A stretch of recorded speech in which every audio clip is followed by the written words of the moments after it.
기절하는 줄 알았어요. 제정신이 아니었고요. 사람이 제 앞으로 휙 날아갔거든요. 그래서 사람이 의뢰인 차 앞으로 휙 날아갔다고요? 어떻게 된 일인지 영상을 보겠습니다. 의뢰인은 시골길을 주행 중입니다. 교차로에 들어서서 천천히 좌회전하는 순간 아이고! 사고 현장 사진인데요. 의뢰인은 이렇게 오고 있었습니다. 왼쪽으로 들어갈 수 있는 길이 있고요. 삼거리입니다. 맞은편에 차가 없는 걸 보고 좌회전을 들어가는데 중앙선을 넘어서 의뢰인 차를 추월하려던 오토바이가 꽝 부딪히면서 의뢰인 앞으로 날아간 겁니다. 네, 당연히 사람 죽었을 줄 알았어요. 오토바이면 사고가 아무래도 크게 나잖아요. 이 오토바이 운전자 다행스럽게 헬멧, 무릎 보호대 이런 안전장구를 착용하고 있어서 크게 다치지는 않았고 팔을 짚으면서 골절되는 그런 사고였다고 그러는데요. 이번 사고로 오토바이도 크게 망가지고 자동차도 크게 망가져서 수리비가 만만치 않은 것 같습니다. 사고 처리 어떻게 진행되고 있습니까? 저는 100대 0을 주장하고 있는 거고 그쪽은 대인을 받기 위해서는 저한테 어떻게든 과실을 물려야 되는 상황인 거고 해서 그 부분에 있어서 좀 갈등이 있는 거죠. 좌회전하는 차는 맞은편에서 오는 차가 없을 때 좌회전하면 되는 거죠. 뒤에서 오는 차는 황색 실선입니다. 황색 실선은 절대 넘어서는 안 돼요. 황색 점선은 앞에 차가 천천히 가면 그 차를 추월하기 위해서 넘어갔다가 다시 되돌아올 수 있는 곳이지만은 황색 실선은 생명선입니다. 넘어가서는 안 됩니다. 앞에 차가 천천히 간다는 이유로 그 차를 추월하기 위해서 황색 실선을 넘어가는 것은 절대 안 됩니다. 게다가 의뢰인은 맞은편에서 오는 차가 없어서 정상적으로 좌회전하는데 뒤에서 황색 실선의 중앙선을 넘어갔고 역주행으로 질주행을 차가 있으라고 예상을 할 수가 없지요. 이번 사고에 있어서는 의뢰인에게 잘못이 없고 오토바이의 100% 잘못입니다. 네, 안녕하세요. 견적이 700이 넘게 나왔습니다. 보조석 쪽은 아예 다 지붕하고 문하고 유리도 다 깨지고 아이고. 차량 차량 안쪽도 에어백이 2개가 다 터져버려가지고 꽤 큰 사고였던 것 같은데요. 회사 업무차 현장으로 가는 중입니다. 시골길인데요. 아이고. 갑자기 오른쪽에서 뭔가 튀어나와 부딪히고 말았습니다. 갑자기 이제 트랙터가 이게 오른쪽에서 튀어나오더라고요. 트랙터라고요? 영상을 다시 보시겠습니다. 아, 오른쪽에 트랙터 맞네요. 어떻게 피할 수 없었나요? 피하다고 피했는데 부딪혔죠. 그 트랙터 앞에 바가지에다가. 의뢰인은 트랙터를 발견하는 순간 브레이크를 잡으면서 피하려고 했지만 피하지 못하고 부딪혔습니다. 과실 비율은 7대 3으로 저희가 합의를 보고 끝냈습니다. 녹록길이지만 조심 안 하고 이렇게 속도를 내서 간 점도 있고 하니까 여기가 삼거리 형태죠. 녹내에서 나오는 저 트랙터가 좌회전하는 상황이고요. 의뢰인은 직진하는 상황이었는데 그렇게 본다고 그러면은 7대 30으로 본 거 적정한 것 같습니다. 그런데 이번 사고는 현장이 좀 독특하게 생겼습니다. 이 사고 현장에 오기 전에 조금 전에 왼쪽으로 마을로 들어가는 진입로가 있었어요. 거기서부터 여기까지 길다란 일종의 특수한 교차로입니다. 시골에는 이런 곳이 많이 있어요. 신호등 없는 교차로에서는 서행해야 됩니다. 서행, 천천히. 의뢰인차가 신호등 없는 교차로를 진입할 때 속도를 줄였더라면 그리고 중앙선이 계속 없네? 이 교차로 계속되는 모양이네? 그러면서 조금만 더 조심했더라면 그러면은 천천히 나오는 이 트랙터를 미리 발견하고 피할 수도 있었을 겁니다. 이번 사고는 의뢰인이 특수한 교차로에서 속도를 감축하지 않았기 때문에 60대 40까지도 볼 수 있습니다. 의뢰인은 운동을 하러 가는 길인데요. 4차로, 제 바깥차로로 정상적으로 진행하고 있다가 아이고. 사람이 이제 택시를 잡으려고 손을 흔드는 장면이 있어요. 그러니까 그 손님을 태우려고 이제 무리하게 이제 차선 변경을 한 거죠. 택시는 박은 상태는 아니고 제 차만 이제 그렇게 된 거죠. 피하려다가. 다행히 택시는 피했는데요. 근데 핸들을 오른쪽으로 확 틀다가 여기 인도턱을 크게 부딪혔다는 겁니다. 택시 보험 쪽에서 과실이 이제 7대 3까지는 자기가 인정하는데 그 이상으로는 자기가 인정 못 한다 그래서 자, 이번 사고에서 택시랑 부딪혔으면 몇 대 몇일까요? 택시가 2차로에서 갑자기 꺾고 들어왔는데요. 미리 안 보입니다. 3차로에 있는 차를 지나칠 때 택시랑 거리는 불과 3, 4m? 거기서 어떻게 피하겠습니까? 부딪혔으면 택시의 100% 잘못입니다. 부딪혔을 때 100대 0인 사고는 겨우 피했을 때도 역시 100대 0입니다. 이번 의뢰인은 운전 경력 45년의 베테랑 개인 택시 운전기사입니다. 그 풍뎅이 같은 게 불빛 보고 쫓아오잖아요. 그런 식으로 막 나보고 쫓아오더라고. 의뢰인을 쫓아왔다고요? 아, 저기 사람 둘이 있는데요. 아, 갑자기 도로로 뛰어드네요. 아이고, 끌고 그린 택시에 부딪히고 말았습니다. 차를 피해야 되는데 차를 향해서 이상투사에 뛰어서 나한테 오니까 아이고 이거 깜짝 놀라가지고 이게 차에 이거 공갈탄 아닌가 그러고 그 당시 갑자기 뛰어든 그 사람은 완전히 의식을 잃었었는데요. 다행히 크게 다치진 않아서 며칠간 치료받고 퇴원했답니다. 그 후에 경찰에서 현장 검증까지 다 이루어졌는데요. 그 옆에 친구가 따라왔어요. 현장 검증할 때.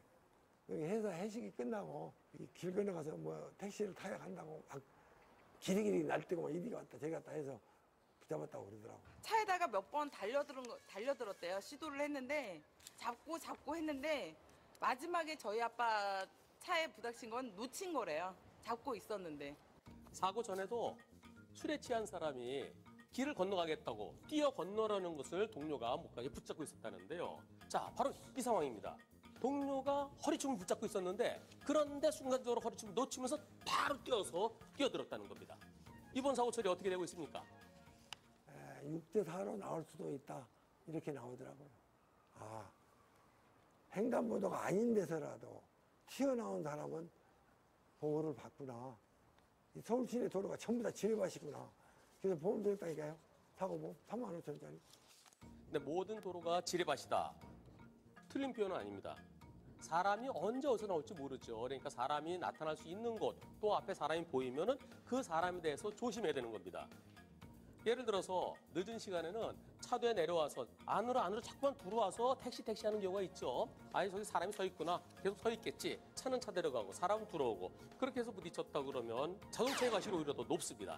보행자의 과실 한 30-40%, 자동차 운전자의 과실을 한 60 내지 70까지도 볼 수 있습니다. 그런데요, 이번 사고는 그렇게 택시를 잡기 위해서 안으로 들어와 있던 상황은 다른 겁니다. 자, 사람이 저쪽을 보고 있었어요. 한 사람은 보도블록 위에 있고요. 한 사람 밑에 있고요. 그래서 서로가 붙잡고 있었습니다. 요 위에 있는 거나 여기 있는 거나 10cm 차이입니다. 인도 위에 있던 사람이 갑자기 자동차를 향해서 달려드는 거, 그걸 어떻게 피할 수 있겠습니까? 악! 하면서 브레이크 잡으려 하는 순간 부딪힐 수밖에 없는 그런 상황입니다. 이번 사고 블랙박스 없었으면은 술 취한 사람이 얼마나 빨리 들어왔겠어. 그리고 운전자가 좀 더 조심했었어야지. 그러면서 운전자 60, 보행자 40 정도 됐을 사건인데요. 그런데 이 블랙박스 본 분들은 그 누구도 저걸 어떻게 피해? 나 못 피해. 모두가 못 피할 사건입니다. 예상도 못했고 피할 수도 없는. 그래서 100대 0인 사고로 보여지고요. 100대 0이기 때문에 취급이 안 물어주고요. 오히려 엄격하게 얘기하면 택시 망가진 거 이 술 취한 사람이 물어줘야만 합니다. 안녕하세요. 이건 아니다 싶어서 좀 알아보다가 SBS에 한번 물어보기로 했습니다. 의뢰인은 좁은 골목길을 천천히 지나가고 있습니다. 그런데 아이고, 마주오던 오토바이가 정면으로 부딪히고 말았습니다. 이거 어떻게 된 일인가요? 블랙박스를 켜보니까 그 친구가 이제 핸드폰을 쳐다보고 있더라고요. 오토바이 운행하면서. 사고 직전의 영상입니다. 손에 휴대전화 들려 있습니다. 두 손을 핸들을 잡아야 되는데 한 손에 휴대전화가 있고 휴대전화 이렇게 보고 오다가 사고 직전에 고개를 듭니다. 허허. 보험회사에서 과실 비율을 6대4라고 얘기를 하는데 왜 내 과실이 40%가 잡히는지 그것이 참 궁금합니다. 이건 아마 억울하네요, 상대편 정말. 보험사에서는 가상의 중앙선이라고 그러는데요. 상대편 오토바이가 가상의 중앙선을 넘었으니까 상대편이 60, 의뢰인 오토바이에 대해서 미리 조심하지 않았으니까 40 그렇게 얘기하는 것 같은데요. 이 도로 폭이 여기 주차되어 있는 차들 때문에 차 두 대가 서로 교행하기가 어려운 곳입니다. 두 대 차가 지나갈 수 없는 곳에서는 천천히 가고 맞은편에 차가 오면은 멈춰서서 어느 쪽으로 누가 비켜줘야 될지를 살펴봐야 되겠죠. 자, 근데 이번 사고에 있어서는 오토바이가 오고 있습니다. 자동차 옆으로 비켜주면 오토바이가 지나갈 수 있어요. 의뢰인은 오토바이 오는 것을 보고 멈춰 섰습니다. 그런데 이 오토바이 운전자는 앞을 보고 오는 것이 아니라 휴대전화를 보고 있었습니다. 운전할 때 제일 중요한 건 뭔가요? 전방주시라고 그러죠. 앞을 봐야죠. 오토바이 운전자가 앞을 안 보고 휴대전화 보면서 이렇게 오고 있을 것을 예상할 수 있나요? 예상도 못했고 도망갈 때도 없고 피할 때도 없고 저는 오토바이 100% 잘못입니다. 네, 여러분 내 차량의 에어백의 위치, 또 에어백 센서의 위치 혹시 어디 있는지 알고 계십니까? 자동차마다 에어백 위치와 개수가 모두 다르다고 하는데요. 에어백만 맹신할 수 없는 이유, 화면을 통해서 만나보시죠. 제보자는 출근하던 길이었다는데요. 터널을 빠져나오는 그 순간 타고 달려오던 차량과 그대로 충돌하고 말았습니다. 기한나. 내가 보자. 가격을 1,300 정도 샀는데 수리비가 910만 원인가 이래 나왔습니다. 아이고. 910만 원 가량의 차량 수리비가 나왔는데 에백은 안 터지고 그 센서를 페이 나갔다 그러는데 안 센서가 어디 터졌어요? 있는지도 모르고 글쎄요, 큰 사고임에도 불구하고 에어백은 단 한 개도 안 터졌습니다. 다시 봐도 아찔한 사고인데요. 충돌 이후 운전석 안까지 엔진룸이 밀려 들어왔고 차량은 알아보기 힘들 정도로 찌그러졌는데 에어백은 안 터졌어요. 왜 그랬을까요?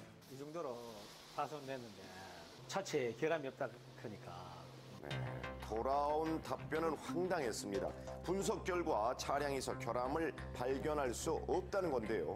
뭐 에어백에 대한 언급조차 없습니다. 그렇다면 에어백이 안 터진 진짜 이유는 뭘까요? 기본적으로 에어백이 터지기 위해서는 충돌 강도하고 충돌 각도 두 개가 맞아야 됩니다. 지금 이 경우는 옆에 사선에서 들어오기 때문에 어떻게 보면 각도에 안 들어왔다고 볼 수도 있어요. 다시 보시죠. 충돌은 제보자의 차량 우측에서 일어났습니다. 센서는 차량 가운데에 있는데요. 센서에 사각지대에 있기 때문에 에어백이 터지지 않았다고 합니다. 다음 영상입니다. 저 앞에 검정색 차량을 주목해 주세요. 갑자기 차로를 변경한 트럭에 추돌당하고 곧이어 바로 2차 충돌로 이어졌는데요. 에어백이 터졌다면 제가 부상 정도가 많이 완화됐다고 저는 판단합니다. 무릎 쪽에 하나 있고요. 핸들 쪽에 하나 있고 조수석에 하나 있고 사이드에 있고 커튼 에어백 있고 이 중에서도 아무것도 하나도 안 터졌습니다. 네, 수입 고급 승용차는 심하게 훼손됐고 제보자는 결국 차량을 폐차했다고 합니다. 이가 2개 지금 나간 상태더니 치과 치료 좀 받고 있고요. 자, 이 에어백 불만 신고는 매년 꾸준히 접수되고 있습니다. 특히 안 터지는 에어백에 대한 불만은 전체의 과반수 이상을 차지하고 있는데요. 조사 결과 에어백 사고로 전치 5주 이상을 진단받은 운전자들도 꽤 많았습니다. 이처럼 에어백이 터지는 순간은 0.03초. 순간의 위력은 상상을 초월하는데요. 터져도 위험하고 안 터져도 불안한 에어백의 비밀. 그렇다면 에어백은 언제 어떤 조건하에 터지는 걸까요? 센서들이 이제 요 본넷 중앙에 하나짜리가 장착되어 있는 게 타입이 있고, 그다음에 이제 양쪽에 2개가 요 앞쪽으로 2개가 장착되어 있는 차량이 있고, 센서 근처에서의 어떤 그 충돌 각도가 안 맞았다든지 충돌 에너지가 크기가 충돌할 수 있는 전개 조건이 맞지 않았을 경우는 에어백은 전개하지 않죠. 네, 최근 출시된 차량에는 정면 센서와 측면 센서가 장착되어 있습니다. 에어백이 터지기 위해서는 센서를 중심으로 충돌 각과 충돌 속도가 맞아야 하는 상당히 까다로운 조건이 뒤따르는데요. 측면 충돌 또한 조건에 해당하는 속도에서 터진다고 합니다. 좀 어렵죠? 그래서 에어백 터지는 조건을 한번 실험해봤습니다. 차 전체 중에 40도인 이 중간 라인에 40도만 부닥치는 시험입니다. 차량의 탑승자를 얼마나 효과적으로 보호할 수 있는지 확인해 보도록 하겠습니다. 차량의 3분의 1가량을 벽에 충돌하는 실험으로 시속 64km인 차량이 벽에 그대로 돌진. 엄청난 충돌음과 함께 에어백이 터지는 걸 확인할 수 있었는데요. 차량에 장착된 에어백은 총 5개로 운전석, 보조석, 운전자의 무릎, 창문 쪽 그리고 측면에 있습니다. 전면 충돌, 기둔 충돌 이런 충돌 조건을 다양하게 시험을 해서 승객 보호 효과가 있을 때 에어백이 터지도록 설정을 하고 있습니다. 하지만 전문가들은 온전히 에어백만 믿지 말라고 지적을 합니다. 에어백은 앞에 SRS라는 말이 들어가 있습니다. SRS의 약자 뜻이 보조적인 수단이라는 거죠. 네. 에어백을 만능 그러시군요. 장치라 생각하시면 절대로 오산이라는 거죠. 제일 중요한 것은 1차적으로 안전벨트를 정상적으로 매고 그 상태에서 혹시 충돌 사고가 생겨서 에어백이 터지면 2차적인 보호 장치라는 거죠. 네, 그렇습니다. 잘 들으셨죠? 에어백은 운전자를 지켜주는 안전장치 중 하나인데요. 때문에 에어백의 기능을 더욱 효과적으로 사용하기 위해서는 안전띠를 꼭 착용해야 합니다. 안전띠는 사고가 발생했을 경우 에어백보다 사망사고를 3배나 감소시킨다고 합니다. 자, 그리고 에어백 주의사항인데요. 핸들과 적정거리를 유지하고 또 헤드레스트는 가능한 머리하고 떨어지지 않도록 조절하는 것이 좋습니다. 그리고 이 위에, 대시보드 위에는 물건은 흉기가 될 수 있죠. 사고로부터 나를 안전하게 지키는 방법, 무엇보다도 올바른 운전 습관에서 시작한다는 것 절대 잊지 마십시오. 차를 추월하기 위해서 넘어갔다가 다시 되돌아올 수 있는 곳이지만은 황색 실선은 생명선입니다. 넘어가서는 안 됩니다. 앞에 차가 천천히 간다는 이유로 그 차를 추월하기 위해서 황색 실선을 넘어가는 것은 절대 안 됩니다. 게다가 의뢰인은 맞은편에서 오는 차가 없어서 정상적으로 좌회전하는데 뒤에서 황색 실선에 중앙선을 넘어왔고 역주행으로 질주행으로 차가 있으라고 예상을 할 수가 없지요. 이번 사고에 있어서는 의뢰인에게 잘못이 없고 오토바이는 100% 잘못입니다. 네, 안녕하세요. 견적이 700이 넘게 나왔습니다. 보조석 쪽은 아예 다 지붕하고 문하고 유리도 다 깨지고 아이고. 차량 안쪽도 에어백이 2개가 다 터져버려가지고 꽤 큰 사고였던 것 같은데요. 회사 업무차 현장으로 가는 중입니다. 시골길인데요. 아이고. 갑자기 오른...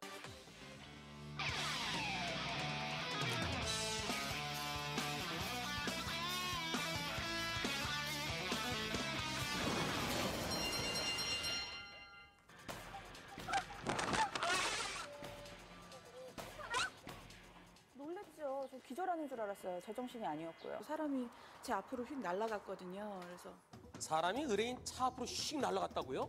어떻게 된 일인지 영상을 보겠습니다. 의뢰인은 시골길을 주행 중입니다. 교차로에 들어서서 천천히 좌회전하는 순간 아이고! 사고 현장 사진인데요. 의뢰인은 이렇게 오고 있었습니다. 왼쪽으로 들어갈 수 있는 길이 있고요. 삼거리입니다. 맞은편에 차가 없는 걸 보고 좌회전을 들어가는데 중앙선을 넘어서 의뢰인 차를 추월하려던 오토바이가 꽝 부딪히면서 의뢰인 앞으로 날아간 겁니다. 네, 당연히 사람 죽었을 줄 알았어요. 오토바이면 사고가 아무래도 크게 나잖아요. 이 오토바이 운전자 다행스럽게 헬멧, 무릎 보호대 이런 안전장구를 착용하고 있어서 크게 다치지는 않았고 팔을 짚으면서 골절되는 그런 사고였다고 그러는데요. 이번 사고로 오토바이도 크게 망가지고 자동차도 크게 망가져서 수리비가 만만치 않은 것 같습니다. 사고 처리 어떻게 진행되고 있습니까? 저는 100대 0을 주장하고 있는 거고 그쪽은 대인을 받기 위해서는 저한테 어떻게든 과실을 물려야 되는 상황인 거고 해서 그 부분에 있어서 좀 갈등이 있는 거죠. 좌회전하는 차는 맞은편에서 오는 차가 없을 때 좌회전하면 되는 거죠. 뒤에서 오는 차는 황색 실선입니다. 황색 실선은 절대 넘어서는 안 돼요. 황색 점선은 앞에 차가 천천히 가면 조금 전에 왼쪽으로 마을로 들어가는 진입로가 있었어요.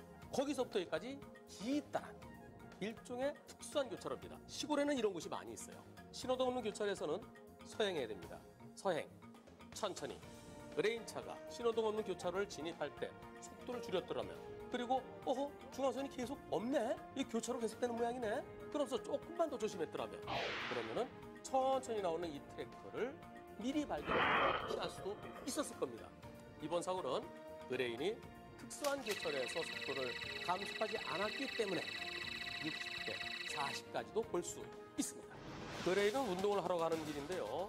4차로, 바깥차로로 정상적으로 진행하고 있다가 아이고. 사람이 이제 택시를 잡으려고 쪽에서 뭔가 튀어나와 부딪히고 말았습니다. 갑자기 이제 트랙터가 이게 오른쪽에서 튀어나오더라고요. 트랙터라고요? 영상을 다시 보시겠습니다. 오른쪽에 트랙터 맞네요. 어떻게 피할 수 없었나요? 피하다고 피했는데 부딪혔죠. 그 트랙터 앞에 바가지에다가. 의뢰인은 트랙터를 발견하는 순간 브레이크를 잡아서 피하려고 했지만 피하지 못하고 부딪혔습니다. 과실 비율은 7대 3으로 저희가 합의를 보고 끝냈습니다. 녹록길이지만 조심 안 하고 이렇게 속도를 내서 간 점도 있고 하니까 여기가 삼거리 형태죠. 녹내에서 나오는 저 트랙터가 좌회전하는 상황이고요. 의뢰인은 직진하는 상황이었는데 그렇게 본다고 그러면은 7대 30으로 본 거 적정한 것 같습니다. 그런데 이번 사고는 현장이 좀 독특하게 생겼습니다. 이 사고 현장에 오기 전